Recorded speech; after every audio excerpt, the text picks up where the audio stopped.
Hi, Parkview Mustangs. I'm here to read another story for you. This week, the Wainimi Elementary School District is honoring Teacher Appreciation Week. So I chose a book that, to me, just really celebrates teachers and all of the things that they do for kiddos. It is called Thank You, Mr. Falker by Patricia Polacco. It is one of my favorites. Many of you have probably heard this book before, but I love rereading good books.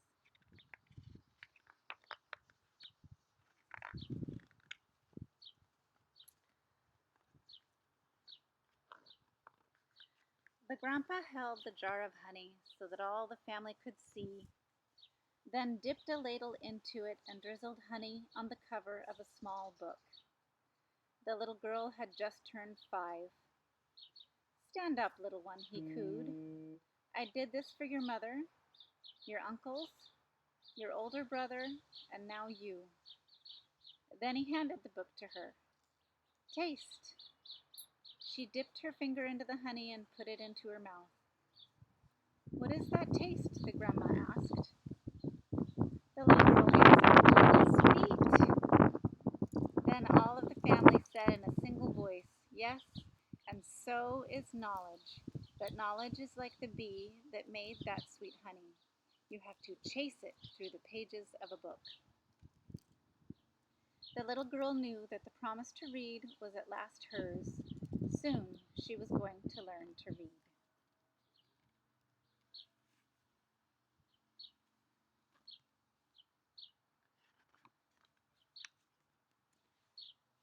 Tricia, the littlest girl in the family, grew up loving books. Her schoolteacher mother read to her every night. Her red-headed brother brought his books home from school and shared them. And whenever she visited the family farm, her grandfather and grandmother read to her by the stone fireplace. When she turned 5 and went to kindergarten, most of all she hoped to read every day. Each day she saw the kids in the first grade across the hall reading, and before the year was over, some of the kids in her own class began to read. Not Tricia.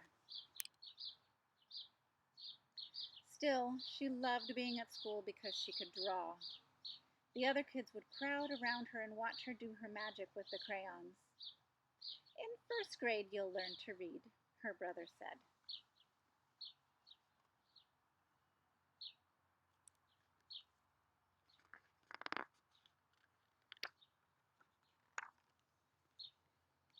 In first grade, Tricia sat in a circle with other kids. They were all holding Our Neighborhood, their first reader, sounding out letters and words.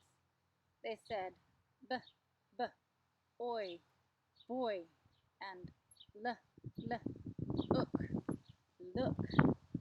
The teacher smiled at them when they put all the sounds together and got a word right. But when Tricia looked at a page, all she saw were wiggling shapes. And when she tried to sound out words, the other kids laughed at her. "Tricia, what are you looking at in that book?" they'd say. "I'm reading," she'd say back to them. But her teacher would move on to the next person.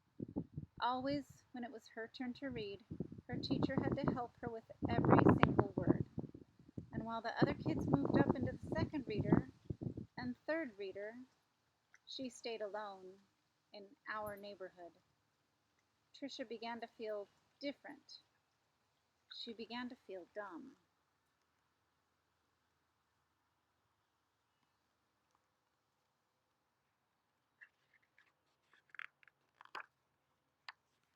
The harder words got for the little girl, the more and more time she spent drawing.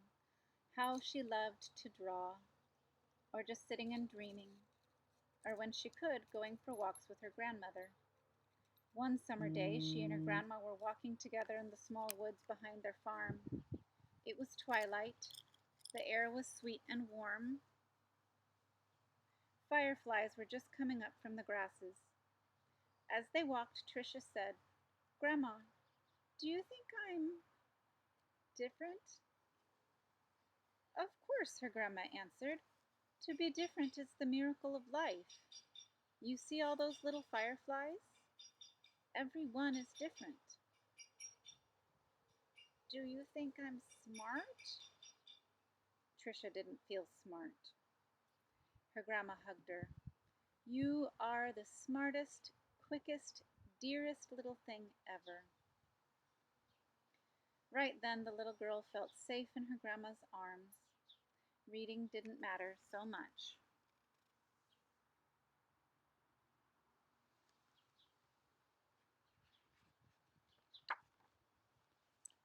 Trisha's grandma used to say that the stars were holes in the sky. They were the light of heaven coming from the other side. And she used to say that someday she would be on the other side where the light comes from. One evening they lay on the grass together and counted the lights from heaven. You know, her grandma said, all of us will go there someday. Hang on to the grass or you'll lift right off the ground and there you'll be. They laughed and both hung on to the grass. But it was not long after that night that her grandma must have let go of the grass, because she went to where the lights were on the other side. And not long after that, Trisha's grandpa let go of the grass too. School seemed harder and harder now.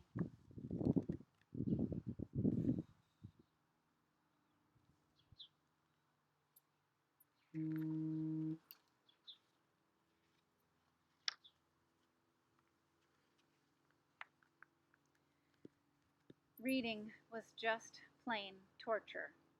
When Sue Ellen read her page, or Tommy Bob read his page, they read so easily that Trisha would watch the top of their heads to see if something was happening to their heads that wasn't happening to hers.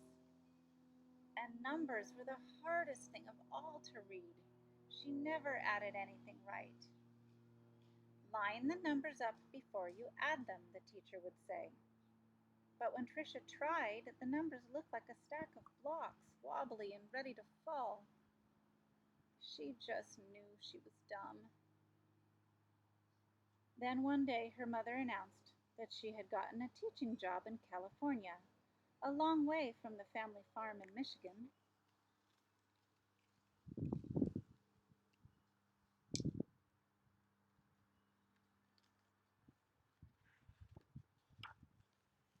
Even though her grandma and grandpa were gone, the little girl didn't want to move. Maybe, though, the teachers and kids in her new school wouldn't know how dumb she was. She and her mother and brother moved across the country in a two-tone 1949 Plymouth. It took 5 days.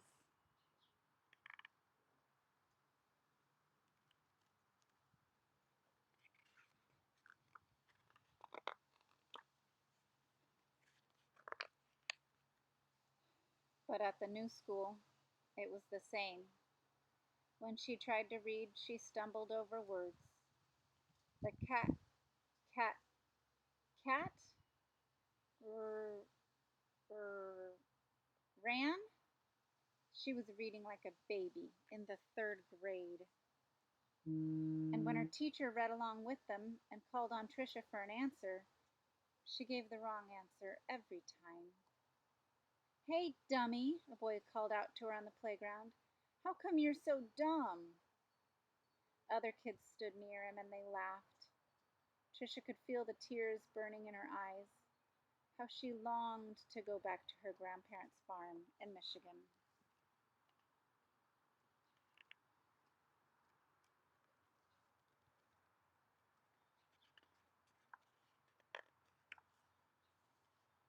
Now, Trisha wanted to go to school less and less. I have a sore throat, she'd say to her mother, or I have a stomach ache. She dreamed more and more and drew more and more, and she hated, hated, hated school. Then, when Trisha started 5th grade, the school was all abuzz. There was a new teacher. He was tall and elegant. Everybody loved his striped coat and slit gray pants. He wore the neatest clothes. All the usual teacher's pets gathered around him. Stevie Joe and Alice Marie, Davy and Michael Lee. But right from the start, it didn't seem to matter to Mr. Falker which kids were the cutest, or the smartest, or the best at anything.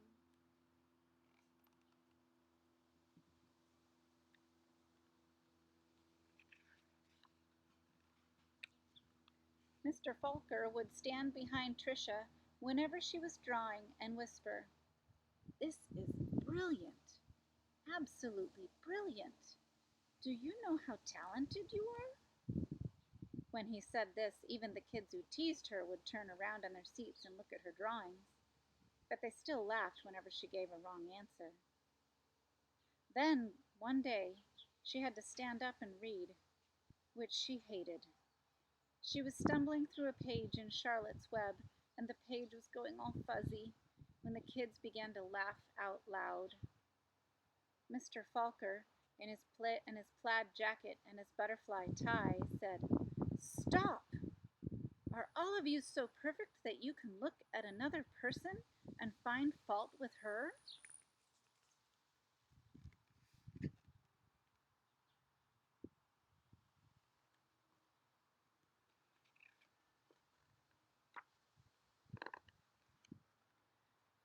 That was the last day anyone laughed out loud or made fun of her, all except Eric. He had sat behind Tricia for 2 whole years, but he seemed almost to hate her. Tricia didn't know why. He waited by the door of the classroom for her and pulled her hair. He waited for her on the playground, leaned in her face and called her Toad. Tricia was afraid to turn any corner for fear Eric would be there. She felt completely alone. The only time she was really happy was when she was around Mr. Falker. He let her erase the blackboards. Only the best students got to do that.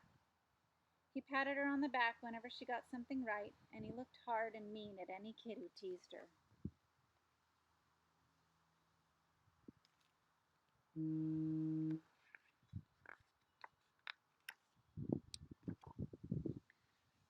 But the nicer Mr. Falker was to Tricia, the worse Eric treated her.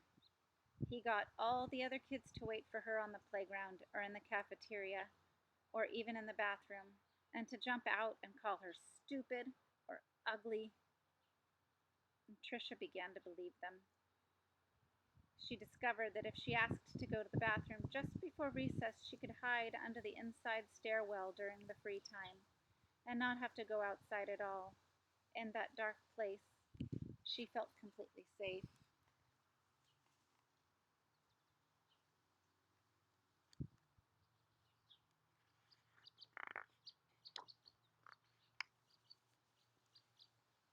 But one day at recess, Eric followed her to her secret hiding place. "Have you become a mole?" he laughed, and he pulled her out into the hall and danced around her. "Dumbbell, dumbbell, maggoty old dumbbell." Tricia buried her head in her arms and curled up in a ball. Suddenly, she heard footsteps. It was Mr. Falker. He marched Eric down to the office. When he came back, he found Tricia. "I don't think you'll have to worry about that boy again," he said softly. "What was he teasing you about, little one?"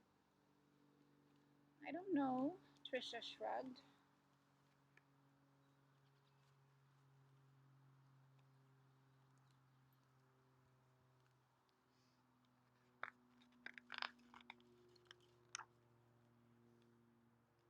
Tricia was sure Mr. Falker believed that she could read.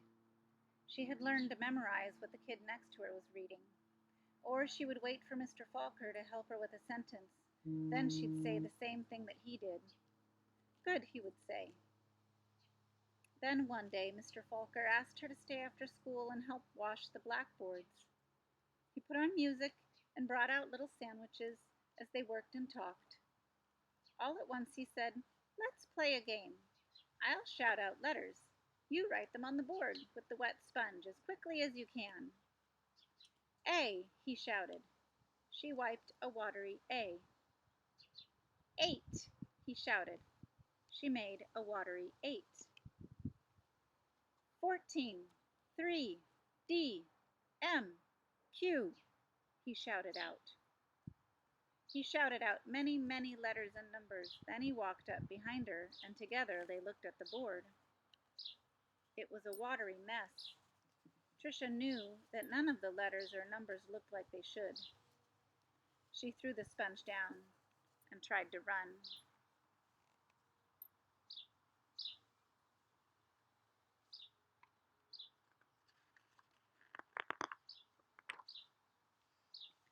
But Mr. Falker caught her arm and sank to his knees in front of her.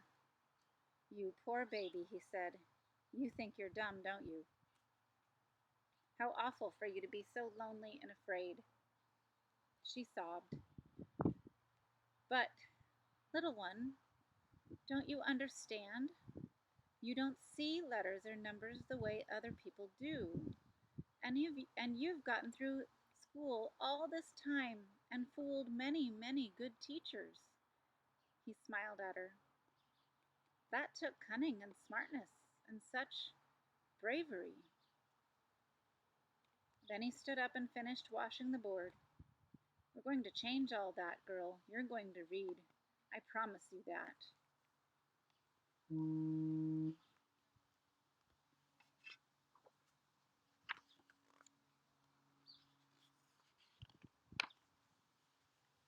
Now, almost every day after school, she met with Mr. Falker and Miss Plessy, a reading teacher. They did a lot of things she didn't even understand. At first she made circles in sand, and then big sponge circles on the blackboard, going from left to right, left to right. Another day they flicked letters on a screen, and Tricia shouted them out loud. Still other days she worked with wooden blocks and built words.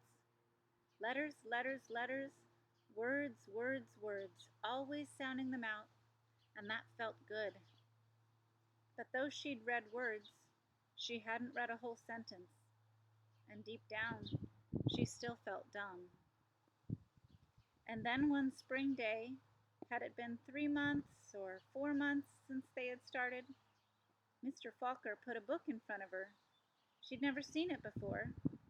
He picked a paragraph in the middle of a page and pointed at it. Almost as if it were magic, or as if light poured into her brain, the words and sentences started to take shape on the page as they never had before. She marched them off to... Slowly she read a sentence, then another, and another, and finally she'd read a paragraph, and she understood the whole thing. She didn't notice that Mr. Falker and Miss Plessy had tears in their eyes.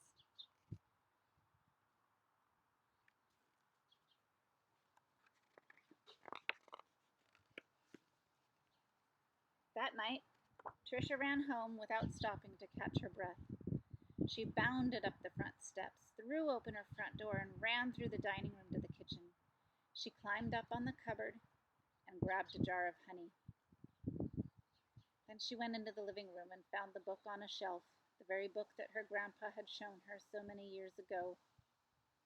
She spooned honey on the cover and tasted the sweetness and said to herself, "The honey is sweet, and so is knowledge. But knowledge is like the bee who made the honey. It has to be chased through the pages of a book." Then she held the book, honey and all, close to her chest. She could feel tears roll down her cheeks, but they weren't tears of sadness. She was happy, so very happy.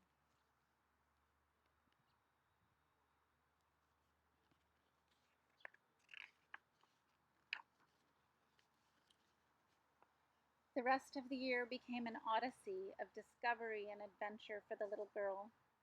She learned to love school. I know because that little girl was me, Patricia Polacco, the author of the book. I saw Mr. Falker again some 30 years later at a wedding. I walked up to him and introduced myself. At first he had difficulty remembering me. Then I told him who I was, and how he had changed my life so many years ago. He hugged me and asked me what I did for a living. Why, Mr. Falker, I answered, I make books for children. Thank you, Mr. Falker. Thank you.